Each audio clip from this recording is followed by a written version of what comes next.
What is up, guys? Welcome to episode number 141 of Beef's Beef. Today, I got a very special interview for you guys. I know I say that a lot, but guess what? I keep getting good interviews, so I'm going to keep saying it. But before all that, I want to get into my sponsors. I added a couple more sponsors this week, and I'm very excited to tell you about what my friends have to offer. First off, we're going to go with Crystal Lackey. Crystal Lackey is, old faithful for me as far as sponsors go. She's a mortgage broker with Stockton Mortgage. Hit her up for any refinancing needs, any mortgage needs, anything you really need when it comes to the home buying process. Hit up my friend Crystal Lackey at Stockton Mortgage. Her number is 502-615-0743. Again, that's 502-615-0743. Stockton Mortgage is an equal housing lender, MLS number 8259, MLS number 1735979. Now, next we have Supply Lab Media. My friend Trayshawn Durham is doing big things over there. You guys have seen him in the past on an episode on here. He also released an interview with me. You can hit Supply Lab up for your photography, videography, portraits, weddings, freelance, really anything photo-wise. They also do promotional interviews, videos, as well as other things that goes with photography and videography. Now, to get in touch with Trayshawn, you can hit him up via DM on Instagram at Supply Lab Media, at Supply Lab, or you can email him at supplylabmedia@gmail.com. Again, that's supplylabmedia@gmail.com. DM on Instagram, Supply Lab, or go to their website, supplylabtv.com. And lastly, I have my friend Isaac Thomas with his company, Delium. That's BDELLIOM, pronounced Delium. Delium is a men's and women's minimalistic brand that it focuses on modern and aesthetic quality. Everything comes pre-shrunk, so you don't have to worry about anything shrinking when you put it in the dryer, and everything looks good. You can look them up. They're on Facebook at Delium Clothing. They're on Instagram at Delium Clothing, and you can also hit up their website, Delium.com. Again, it's my friend Isaac Thomas, Delium clothing line. Look, I can't even speak today because I'm so excited for this interview today with a very special person. We have the 1975 ABA champion, consensus first team All-American, consensus second team All-American, ABA all-time team, ABA Rookie of the Year, 4-time All-ABA second team, All-ABA first team, NBA All-Star, ABA All-Star Game MVP, and 6-time ABA All-Star. He's also a 1992 Naismith Hall of Fame inductee and a 2006 College Basketball Hall of Fame inductee. So without further ado, I want to welcome Mr. Dan Issel to the episode. All right, guys, I'm here with Mr. Dan Issel. How you doing today, Dan? I'm terrific, Brandon. How are you doing? I'm doing fantastic, and just like I was telling you before we started, I want to give my greatest appreciation for taking some time out with me today and recording with my podcast. Happy to do it. So we actually met at an NBA to Lou get together, which we'll speak about later. But I wanted to kind of get to know you a little bit. I noticed that when you were growing up, you grew up in an area called or in a town called Batavia, or how do you say that? Batavia. There you go. I don't want to mess it up. So that's on the outskirts of Chicago. How would you describe growing up in that area? It was terrific. It was at that time, it was a far western suburb of Chicago, probably more rural than urban.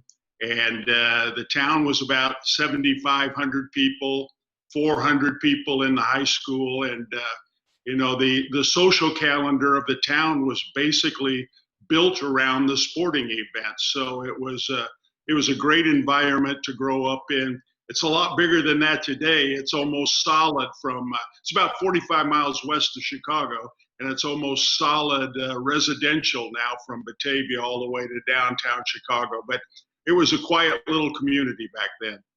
So I was reading up on you. You grew up with some pretty star-studded friends. I noticed your neighbor was a future NFL MVP, and Ken Anderson. You also had two teammates. One was Byron Von Hoff, who was drafted as a 21st pick in the 1966 MLB draft by the Mets, and then other being the late great Craig Sager. That one was the coolest one for me because I looked up to Craig Sager when I watched him on TV.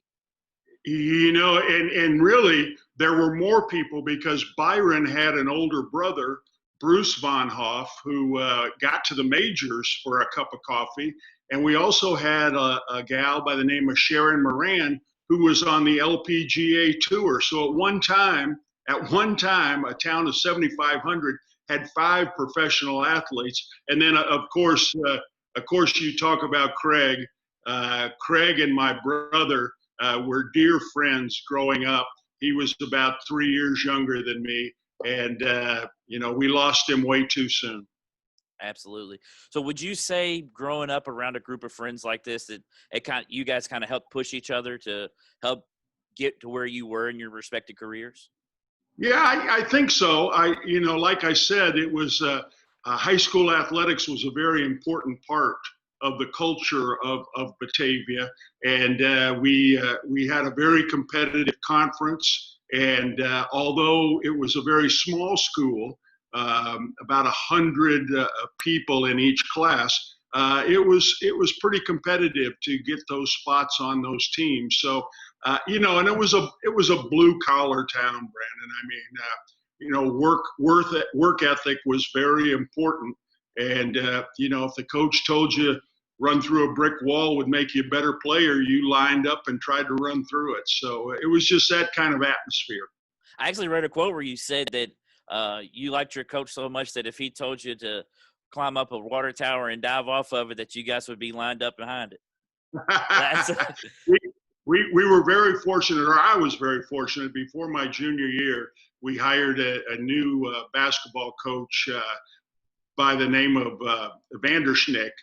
Coach Vanderschnick had been very successful at a smaller school in southern Illinois, and came to Batavia, and he turned the basketball program around. I think my junior year on varsity, I didn't get to play as a sophomore, but my junior year on varsity, we were 28-2, and we were the last district team, all one class back then, and we were the last district team eliminated from the state tournament. So he really worked us hard, but we had a lot of success.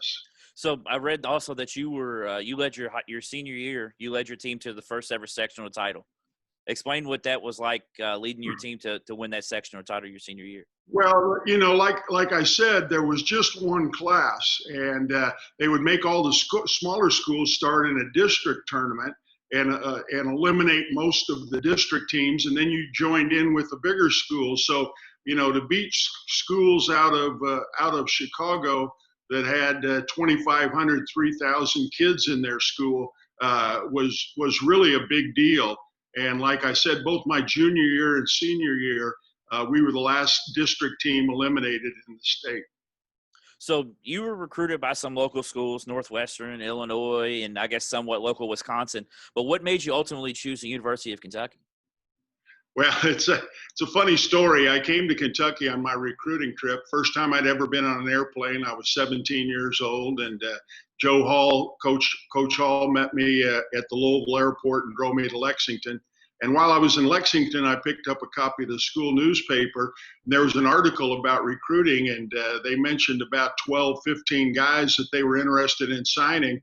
And my name wasn't even in the article. So I went home and actually signed a Big Ten letter of intent. They had conference letters and national letters, signed a Big Ten letter of intent to go to the University of Wisconsin.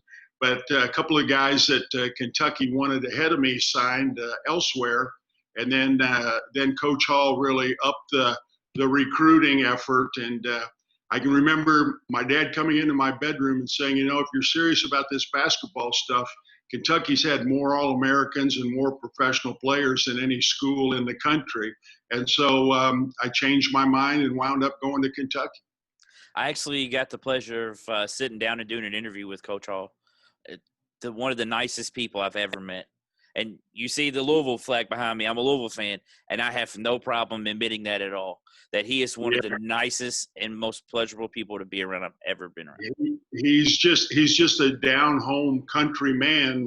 Grew up in Cynthiana and was a terrific recruiter. One time, Coach Hall came to my house and he said, or called, and he said, Dan, I'm in Batavia. Can I come by the house? And I said, well, I've got a date at 7:30, but you can come by. And so he and my mom and dad and I sat at the kitchen table and talked about Kentucky and talked about my career. And at 7:30, I got up and left. I came home at 11 o'clock, and Coach Hall was still sitting at the kitchen table with my mother. So he was easy to talk to, and he's easy to be around. Absolutely. So your freshman year was during the time when they didn't allow freshmen to play on the varsity team. What was your or did you get to practice with the varsity team, or did you guys practice separately? Both. We had a freshman schedule. We had the year ahead of us. Kentucky had recruited 5 players, and 3 of them didn't make their grades, and 1 transferred to Moorhead. So there was only 1 player, Phil Argento, in the class ahead of me. And Kentucky signed 12 scholarship players my freshman year, if you can imagine that. And here's how stupid I was. I was the 12th one to sign. I was the last recruit. So we had 12 scholarship guys on our freshman team. I think we went 18-2. I think we had a 20 game schedule. And that, if you remember, when we were freshmen, that was Coach Rupp's worst year at Kentucky. They were 13-13, and Pat Riley had hurt his back, and Tommy Cron and Larry Conley had graduated from Rupp's runs. And so about half the time, we would wind up scrimmaging the varsity that year. And it was, even though we had a pretty good freshman team, the varsity still – They held their own. We didn't dominate them for sure. So that was Louis Dampier and Pat Riley on that team, correct? Louis, Pat, and Thad Jarrett. The funny thing was, Brandon, that Kentucky had the year before gone to the final championship game against Texas Western, and everybody was excited because the 2 All-Americans, Louis and Pat, were coming back. They didn't realize how important Cron and Conley was to that team. And then, like I said, Pat hurt his back during the summer. He could barely walk his senior year. And so what was it like playing freshman ball? I mean, I know everyone wants, when you go to college, you want to play at the highest level, but what was it like playing freshman ball? Well, we didn't know any different because all the schools were in the same boat. And we had a pretty good freshman schedule. We didn't play all of the teams in the Southeast Conference, but played a number of them. Didn't play LSU, who of course would have had Pete Maravich on their freshman team. But it gave, it was a different time. We weren't as mature as freshmen are today, and it probably helped our career in the long run to have a year to play freshman basketball and to adapt to college life. Yeah, so your sophomore year, you all ended the regular season on an 11-game winning streak, and you were actually led by 3 sophomores in scoring, one of them being yourself, Mike Casey at 20 points per game, yourself at 16, and Mike Pratt at 14 points per game. Was your all's class highly touted? I know you said you all signed 12. Was it pretty highly touted when you all came in?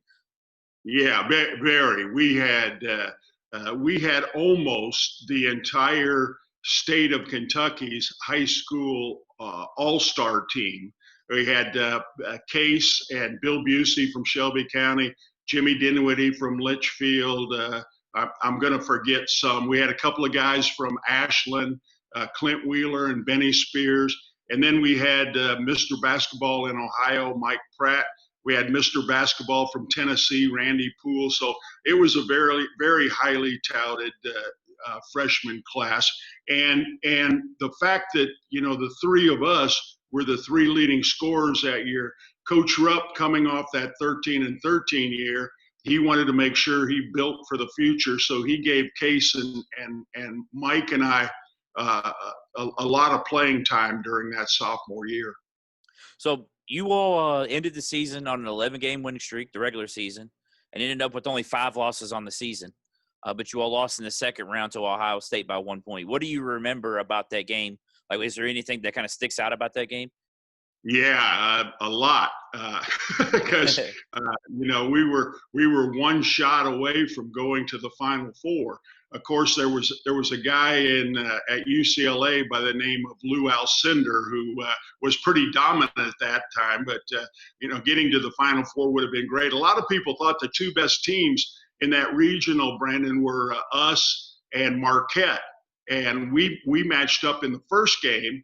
And we pretty much dominated Marquette, and it was just an afterthought that we could beat Ohio State. And what happens when you take a game for granted? They made a bank shot at the buzzer and beat us by 1 point, and we were out of the tournament and didn't get to go to the Final Four.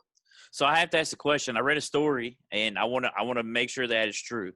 I heard a story that there was a game that you were playing and you were getting frozen out by your teammates. So Coach Rupp calls a timeout, and he says, this guy's going to be Kentucky's all-time leading scorer by the time he's through here. I thought you guys might like to meet him. Is this a true story? It's a true story. It actually happened my senior year. We were playing in the first game of the regional. We were playing against Notre Dame. And they had a great player in Austin Carr who wound up to have a great career with the Cleveland Cavaliers. And Austin was off to a hot start. I don't think I had a shot the first 5 minutes of the game. They weren't intentionally freezing me out. It was just that's the way it came up. And that's when Coach Rupp called the timeout and said, what you just said, said he would like to introduce the rest of the team to me. And we went on and won that game against Notre Dame to get the finals of the regionals again. How do you even react to something like that? Because it's something like, okay, I'm hearing one of the greatest coaches of all time talk that well about me, but I also don't want to get too into myself to where I get overconfident. Well, Coach Rupp and I had a pretty good relationship. He liked players who worked hard, obviously, but he liked players who respected him. And again, I grew up that way. You didn't question a coach. You listened to what he said very intently, and then you went out and tried to do it. So, Coach Rupp and I had a pretty good relationship that even grew more after I graduated, because Coach Rupp and Mike Pratt and I had a basketball camp together for 4 or 5 summers. And then Coach Rupp became associated with the Colonels after he retired at Kentucky. And so I got to know Coach Rupp really well, and he was an outstanding man. So can you explain in your best words what it was like to play for one of arguably the best college basketball coaches of all time in Coach Rupp? I know you just gave some of an insight, but can you give someone like myself who has never had the chance to ever even play college basketball, let alone play for someone with that kind of stature in the college basketball game? Yeah, well, again, it was Coach Rupp's show. He ran it. He was strict. We couldn't talk during practice, if you can believe that. We could talk defensively, but other than that, all you heard at practice was the bounce of the ball and the squeak of the tennis shoes. And, we all knew at that time, probably weren't aware of his standing as being one of the greatest college basketball coaches ever. But we knew he was hitting some real milestones during that time. And we knew that we were lucky to be playing for a man who he was just so far ahead of his time. I mean, you didn't have to scout Kentucky. You'd go down to the bookstore and buy one of his books, and every play we ran was diagrammed right there. But we ran them with such precision and such timing that you knew what was coming, and you still couldn't stop it. So he was just way beyond his years, both in his knowledge of basketball and his ability to recruit the best players in the country. So your junior year, you all won one more game, but you all lost to Marquette in the first round of the tournament. And it's funny because I was looking over your all schedule, and something sticks out to me because it's something that my dad has always told him. So my dad grew up in this area, so he's always kept up with Louisville and Kentucky. Went to Male, so, he always had the Male guys that went to Louisville, but he also kept up with Kentucky. But one thing he always told me was, as great as Pete Maravich was, he never beat Kentucky in his whole career that he was there. Yeah, I think the numbers are correct, or maybe close to correct. But in the 6 games we played head to head, Pete and I were contemporaries, so we played twice a year. Coach Rupp's philosophy, a lot of coaches in the SEC tried to devise defenses to stop Pete, and Pete was so clever with the ball. He, to this day, is the greatest passer and ball handler I've ever seen. Pete scored a lot of points because he took a lot of shots, but his ball handling skills were second to none. And so Coach Rupp's philosophy was different. He said, we're going to let Pete get his, and we're going to make sure nobody else on the team beats us. And so in the 6 games we played head to head, Pete averaged 52 points a game. He got 63 one game. And remember, this is without a 3-point line. Yeah. He got 63 in one game, and the closest that LSU ever came to beating us was 9 points. I mean, how do you – to me, as a player, and knowing that you beat the player that has scored more points than anybody, with, just like you mentioned, without a 3-point line, every time that I played him, that's something that that's one of the biggest things I would brag about is well, he never beat me. Well, I tell people my senior year, I was second in the nation in scoring, and I lost the scoring title by 10 points a game. Pete averaged 40. I mean, Pete put up numbers that'll never, ever, ever be broken. More so because now anybody good enough to break them is going to be in the NBA long before they get to that point in their careers. But, I mean, his senior year, he averaged 44 points a game. Yeah, I mean, speaking on that, your senior year, you had the best team it was the best team you had played on, and it was also your best individual year at Kentucky. You averaged 34 points and 13 rebounds, and your team ended the regular season with only 1 loss. Do you remember who the loss was to? Vanderbilt. Yeah. We lost the regular season game to Vanderbilt, and then we lost to Jacksonville and Artis Gilmore in the regional tournament. Yeah, I was going to say, you all beat Notre Dame in the first round. That set up a matchup with your future teammate, Artis Gilmore. Yeah. And what game? Go ahead. Go ahead. What sticks out the most about that game? Because I know you end up being teammates with him in the future. And I looked up the stats from that game, and he had a heck of a game, and so did you. Well, what sticks out most is that I fouled out with 10 minutes and 32 seconds left in the game. And, I often wondered why I was in the game at that point with 4 personal fouls. And their little point guard, Vaughn Wedeking, set up a screen at half court. And I ran over the top of him at half court, and they called my 5th foul. So, that was tough, having to watch the last 10 minutes of my college career from the bench. So, I mean, was Artis Gilmore a player that you had already heard about going into that game, or was it something that you heard about during the scouting report? Yeah, we knew about Jacksonville a little bit. We watched a game. Film study was just coming in. Coach Rupp didn't watch a lot of film. But before that game, they showed us a film of when Jacksonville played Florida State. And Florida State actually won that game. And the center for Florida State was a guy by the name of Dave Cowens, who had a pretty good game against Artis. And so, we knew of them. We were pretty confident that we could beat them. And I think if we hadn't had the foul trouble, most of our starters wound up fouling out of that game. Mike Pratt fouled out shortly after I did. I've always been convinced. Of course, we lost Mike Casey. Mike Casey, when you talk about the great players that played at Kentucky, you hardly ever hear Mike's name.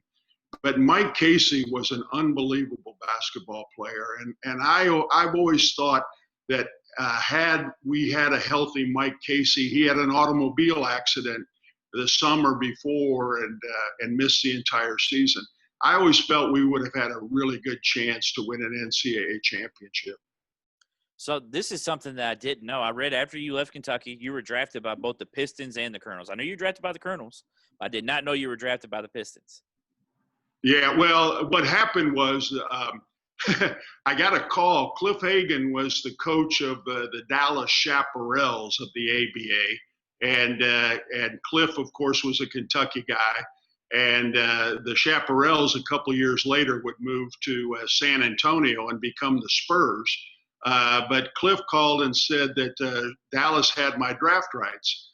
And I said, well, Cliff, that's nice. I appreciate it. I said, but the only team in the ABA I would consider playing for is the Kentucky Colonels. And so the Colonels called me about a week later and said, we've acquired your draft rights from Dallas. So I actually signed, Mike Pratt and I signed with the Colonels before the NBA draft. Now we had, talked to some of the NBA teams and the money was pretty similar. So I was drafted by the Colonels. Then in the NBA draft, I had already signed. The Pistons took me in the 8th round, I guess, just to have some coverage in case the ABA folded. But I had already signed my contract with the Colonels. So I was going to ask that. So that's why you got drafted so low, is because you had already signed with the Colonels. Yeah. Because I was like, how did he get drafted in the 8th round with the career that he had at Kentucky? I think I would have been a little higher than that if I hadn't signed my contract already. So in your first season with the Colonels, you were elected to the All-Star team. You shared the Rookie of the Year. You were second team All-ABA, and you led the ABA in scoring. I don't want to make it sound like the league was weak, but was the ABA easier than what you thought it would be when you got there, or what would you attribute your early success to? Well, it was the ABA had a more wide open style of playing. That the ABA with the 3-point line was a guard oriented offense. They didn't have, Mel Daniels was a great center. He was with the Indiana Pacers, but they didn't have as many good big men in the ABA as the NBA. But the NBA was just, it was a walk the ball up the court, slam it inside to the big guy.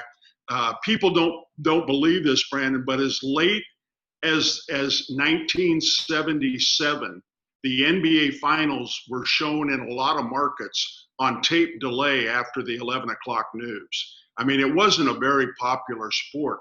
And I would argue that the game you see today in the NBA had its roots in the ABA. The 3-point line, the wide open style of basketball, the fast break, the up and down. I mean, even something like the weekend, the All-Star weekend, that started in the ABA. The first slam dunk contest was in the ABA in Denver in 1974. We had a concert the night before in the arena. All the stuff that the NBA does now. So, I think it was a more entertaining brand of basketball. And then, of course, we started getting, because we signed kids out of college early. The NBA had a rule. They wouldn't draft anybody whose college class. It didn't matter if you went to college, but your college class had to graduate before you were eligible for the NBA draft. So we started signing kids. I mean, the ABA would take an 8th grader if they thought he could play. And so we wound up with people like Julius Erving, George McGinnis, George Gervin, great players, Hall of Fame players. And so at the end of the ABA, the last 3 or 4 years of the ABA, I would put our team against anybody, our league against the NBA. We won our division. We won the Midwest Division in Denver the first 2 years we were in the NBA. So it started out not as good as the NBA, but it wound up maybe even being better. So your second season, you lifted your scoring average to over 30 points per game, and you won the MVP of the All-Star game. Was your goal to make first team All-ABA since you only made second team your first year? Or was it – you hear a lot of great players like yourself say that accolades really didn't mean anything. You would rather win a championship.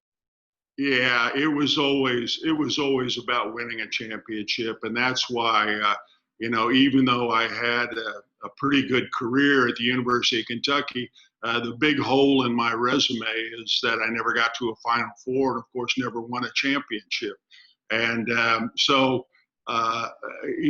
when you get to be my age now, and you can reflect back on the awards and the statistics, it's nice. But at the time, we weren't making the kind of money they're making today. There weren't that many endorsements to be had. The pleasure you took out of playing the game was kicking somebody else's tail. And so winning the game was the most important thing going. So in your last year for the Kentucky Colonels, also, I want to tell you this. So it's not something I've mentioned to you. So when I went to high school, I went to a small school in the Portland neighborhood of Louisville called Portland Christian. We actually had the old Kentucky Colonels court as our basketball court whenever I was coming up. Really? Yeah, I mean, we painted over it, obviously, but it was the old court Right. that you guys used to play on. That's amazing. Yeah, so, I mean, we kind of have a little bit of a connection there. But in your last year, the three-headed monster of yourself, Artis Gilmore, and Louis Dampier won the ABA championship. And this is your first championship outside of the sectional championships you had in high school. First, I want you to explain the feeling of finally getting a championship. Second, explain the feeling of not only being traded, but being traded to a team that folded this before the season started, right after that season. Yeah. Well, the championship was terrific. We actually should have won more than just the one championship. When you look back at that team, there were 4 Naismith Hall of Famers associated with that team. You mentioned Artis and Louis are in the Naismith Hall of Fame, and also our coach Hubie Brown is in the Hall of Fame. So it was an amazing team, and it was great to finally win that championship because, like I said, there were a couple of years. My second year, Artis's first year, our record in the league was 68-16, if you can believe that. And we got beat in the first round of the playoffs. So we should have won more championships. Then being traded, that was really tough. After 4 years at the university and 5 years with the Colonels, I didn't think they could have a basketball team in Kentucky without me being a part of it. But it's a business, and John Y. Brown had lost money and decided he was going to sell either me or Artis to recoup some of his losses. And he made the right choice. He kept Artis and let me go. But that was a pretty devastating time. But it's amazing how things work out. There's always a plan. And a year later, I'm in Denver. Well, a year later, I'm with the Nuggets, who's one of the teams that go into the NBA. The Colonels fold, and I have a 10-year career in Denver. So it all worked out for the best. So how did you ultimately end up with the Nuggets? Because I know you were traded to was it a team in Memphis? Is that right? No, the Memphis team had moved to Baltimore. Okay. It was the Memphis team, but they had moved to Baltimore. The commissioner, Dave DeBuscher, at that time was just trying to keep teams together. There were so many financial problems in the ABA. And he basically gave the team to 2 rock show promoters in Baltimore who didn't have a clue what they were doing. And I was not traded. I was sold. Now, a player came back to make it look like a trade. I think Tommy Owens came back to the Colonels, but I was sold for, I'm told, $500,000 to this franchise in Baltimore. And they never paid John Y. After about 10 days,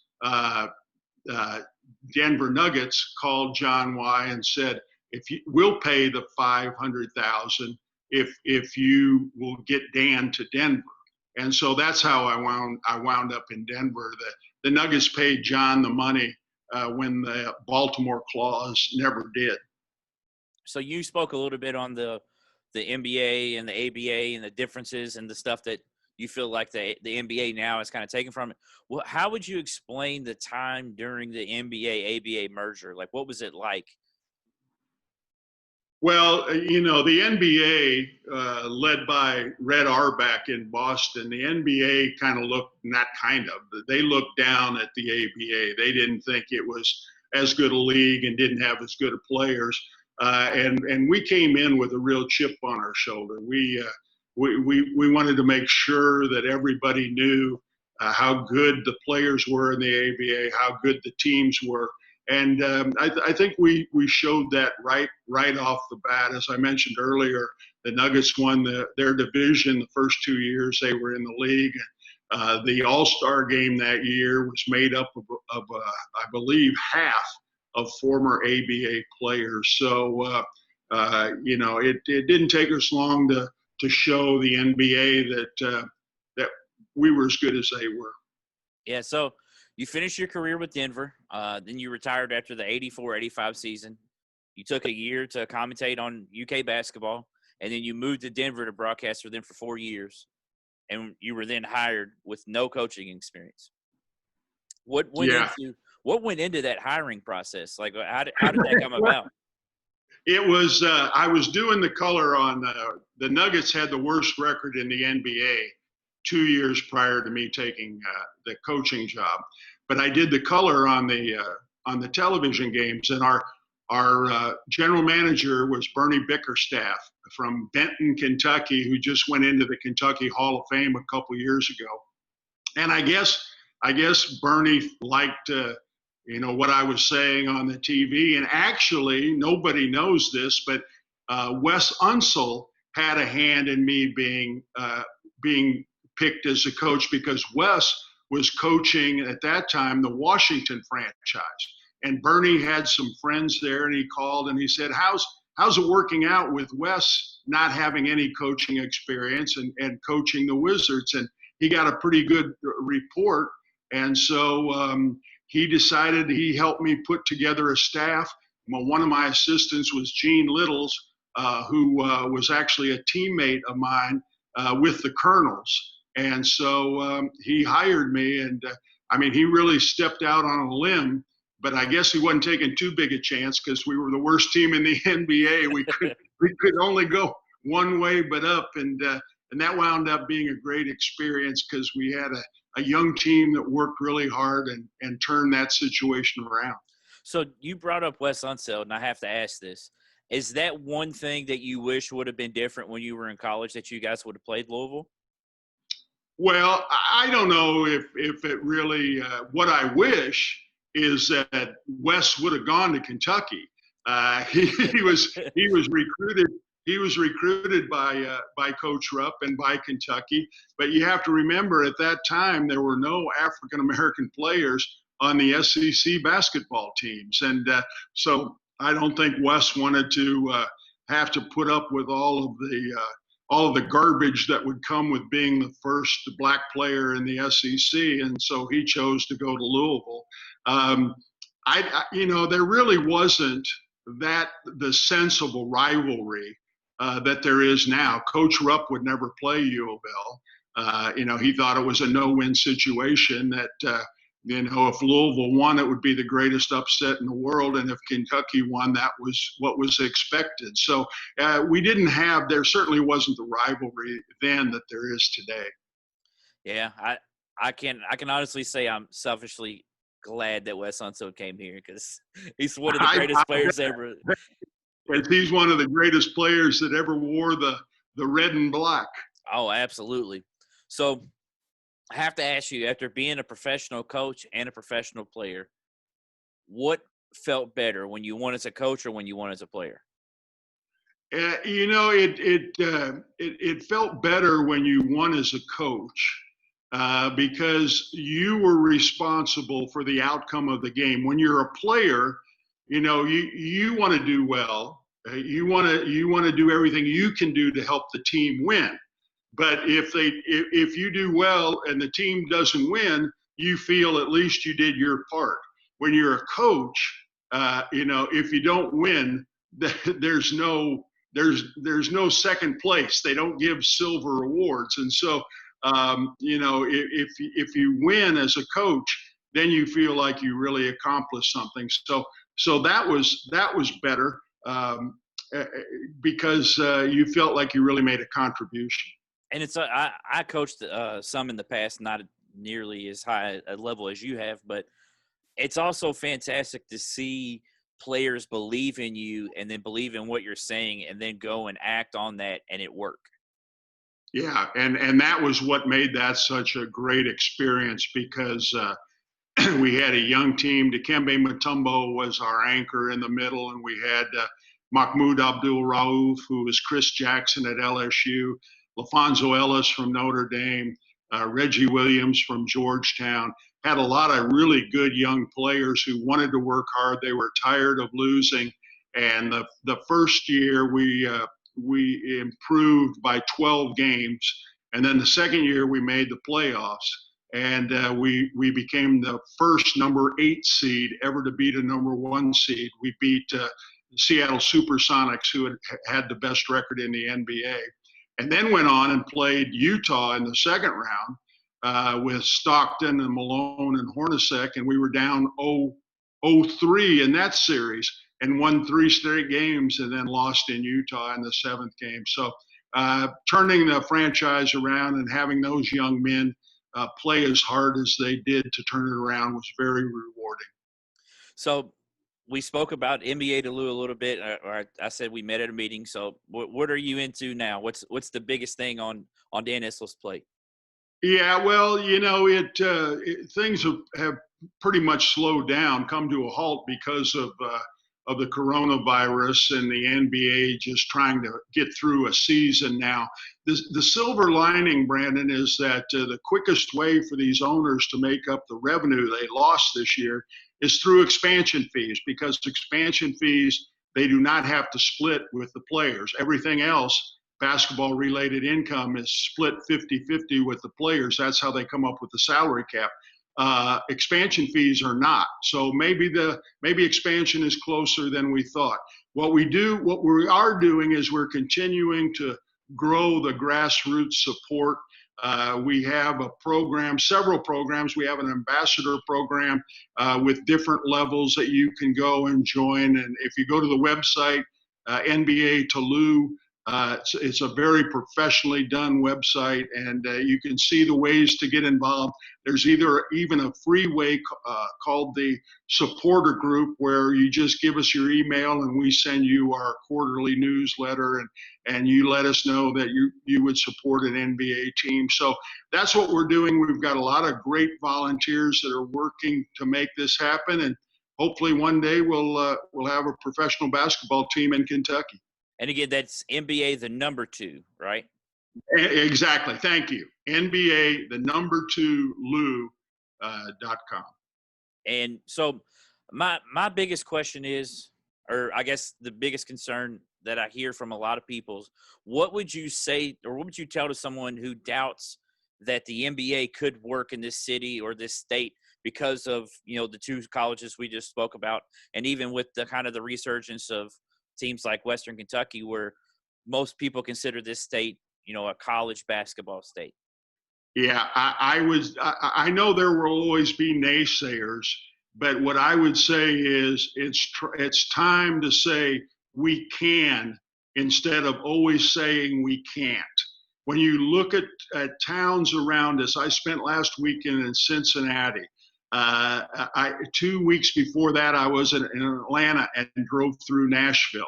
I've been to Indianapolis recently. You look at those cities and how vibrant they are and what's going on in those communities.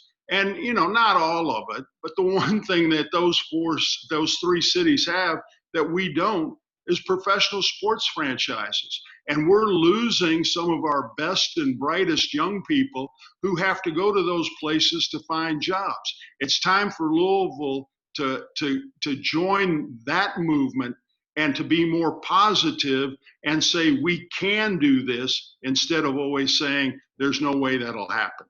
Yeah, it is kind of tough to see on TV guys like, you got your Kentucky guys, your Devin Bookers, your Anthony Davises, your Louisville guys, Mitchell and Montrezl Harrell, playing well in the bubble, but they're not playing for a local team. Like, I can't imagine what it was like as a Kentucky fan growing up in the 70s and watching, their favorite player, Dan Issel, come back home and play for the Kentucky Colonels. Like, that would be that would be fantastic to see. Yeah, that would be something that I think would be a big hit, is if we had some former UK and U of L and Western and Murray and players. There's a kid from Murray that's pretty good too. So. Oh, yeah. I can't believe I love John Morant. John Morant's one of my favorite players in the NBA. He's terrific. So it would be fun to have a few of those players on a roster here in Kentucky. So we got one last part here. It's the rapid fire questions. I'm Okay. gonna ask you a question. You give me the first thing that comes to your mind. If you can't think of anything, I guess just do your best. All right. Favorite pregame meal as a player? When I was home, it was a steak and a salad. When I was on the road, it was a cheeseburger and a Caesar salad. Pizza or tacos? Pizza. Wings or burgers? Wings. My son and son-in-law got me turned on to hot wings. I love them. Oh, they're great. They're great. French fries or tater tots? Tater tots. Wow, that's kind of surprising. I love French fries. I love French fries. So probably way too much. All right, your favorite movie ever? Favorite movie ever? Wow. I guess Seabiscuit. So horse racing story, and Gary Stevens, who is a now retired jockey, was actually in it and did a great acting job. So I'd say Seabiscuit. Favorite flavor of ice cream? I don't eat ice cream. Pistachio. All right, here we go. Here's a good one. What's your biggest fear? My biggest fear. I